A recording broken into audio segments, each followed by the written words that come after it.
may have this conversation with your mind several times before it acknowledges that you are in charge and that you really mean what you say. Imagine that your thoughts are like drops of water.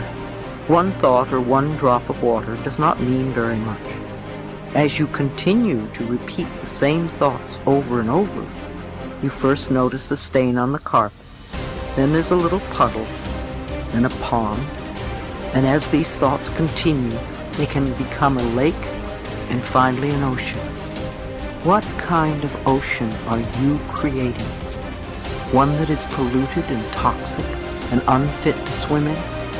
Or one that is crystal clear and blue and invites you to enjoy its refreshing waters?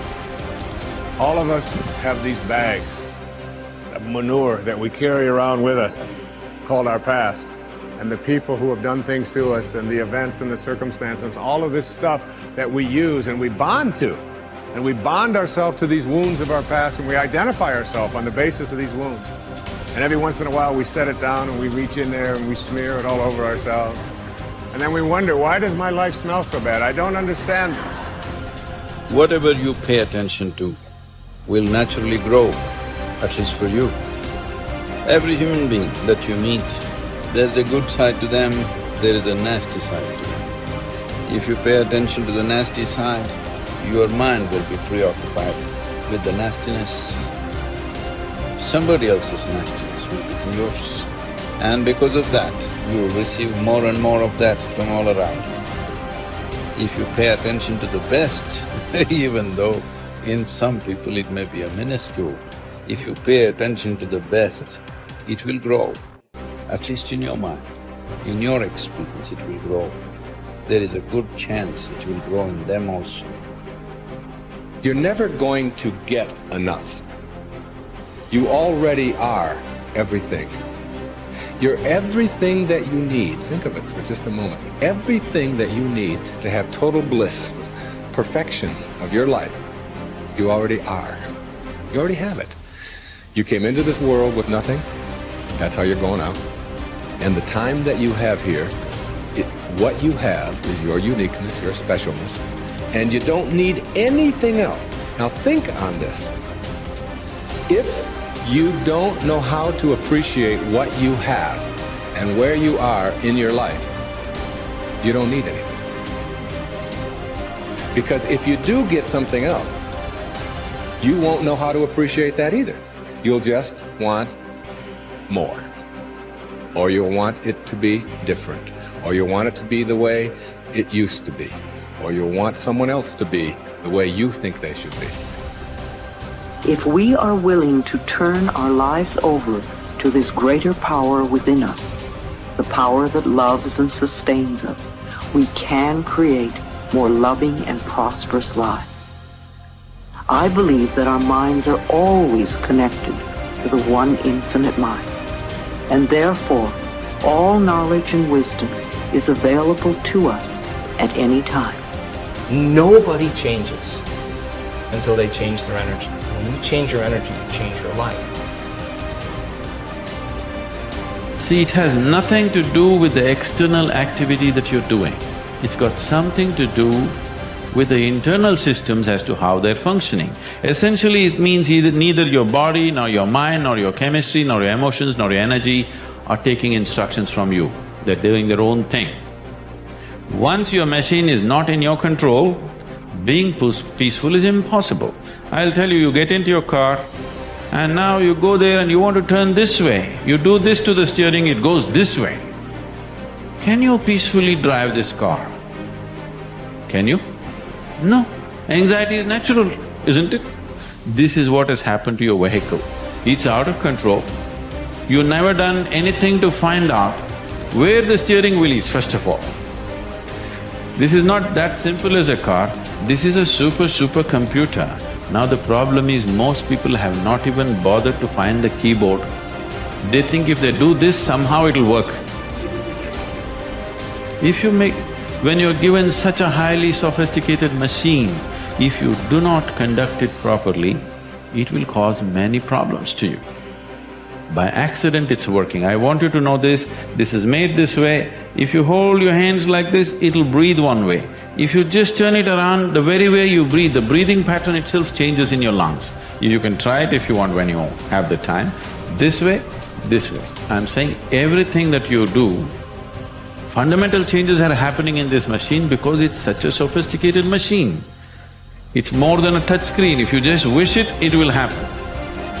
When you have such a sensitive and sophisticated machine and you are operating like a blacksmith, then being peaceful seems to be difficult. Peace is not the highest goal in your life, it is the most fundamental requirement. Don't ever set peace as the highest goal. If you do that, you'll only rest in peace. You must see, to be peaceful is the first thing in your life, isn't it?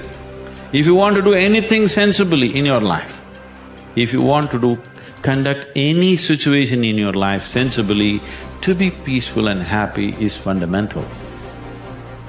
All improvement in your life begins with an improvement in your mental pictures. We know that because of the law of correspondence, that your outer world tends to be a mirror of your inner world. This means that what you see on your outside, what you see in your relationships, your health, your work, your customers, and so on, tends to be a result of the pictures you have inside. We also know that your self-image controls your performance.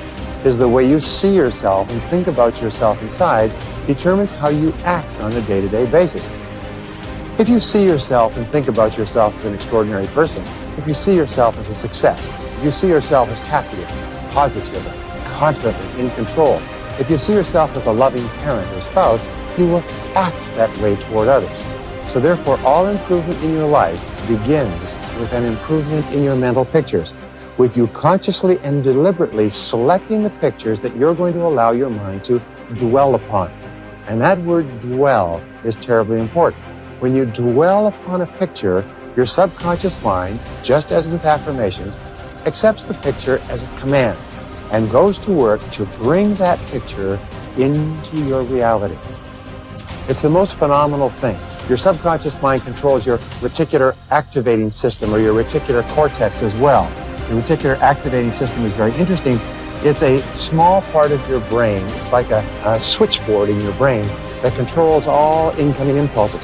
Let me give you an example. If you begin to tell your brain that you intend to be a great success in your field, that you are going to move to the top, that you're going to be one of the most esteemed people in what you do, if you're going to make a lot of money, whatever it happens to be, this is accepted as a command. The reticular cortex switches on all these switches, and from then on, you begin to see all kinds of possibilities that help you move toward achieving that goal.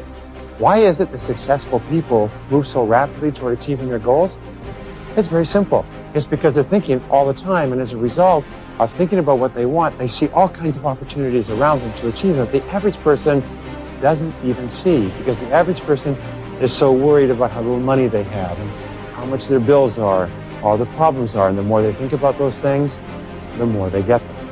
Men and women with clear values who are living their lives consistent with their highest aspirations are those who have a deep sense of self-confidence and well-being. We also said that the most important value you can have is the value of integrity. Integrity is the value that guarantees all the others. Having integrity means that you will not compromise on what you believe to be right in any area. Integrity is absolutely essential if you want to capitalize on your strength.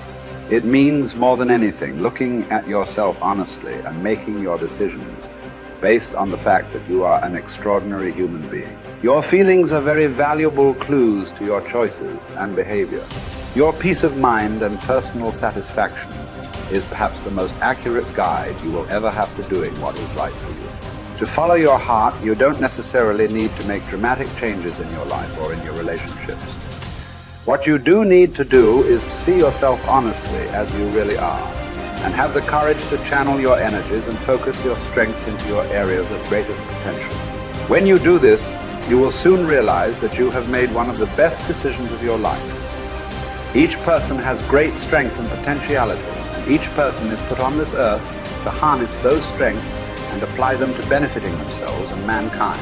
The life stories of the great men and women of history are usually stories of people who discovered their strengths and utilized them to the fullest degree. Churchill was a great statesman and orator. Florence Nightingale was a tremendous organizer. Florence Chadwick was an incredibly strong swimmer. Abraham Lincoln was a far-sighted and compassionate politician and president. Mother Teresa was a truly loving human being with an infinite capacity to care for and support the sick and dying people of Calcutta. Joe Montana was a quarterback with an incredible throwing arm with the Washington Redskins. All around you, you see men and women who have grabbed their major talents. You can do the same if you have the courage to follow your heart.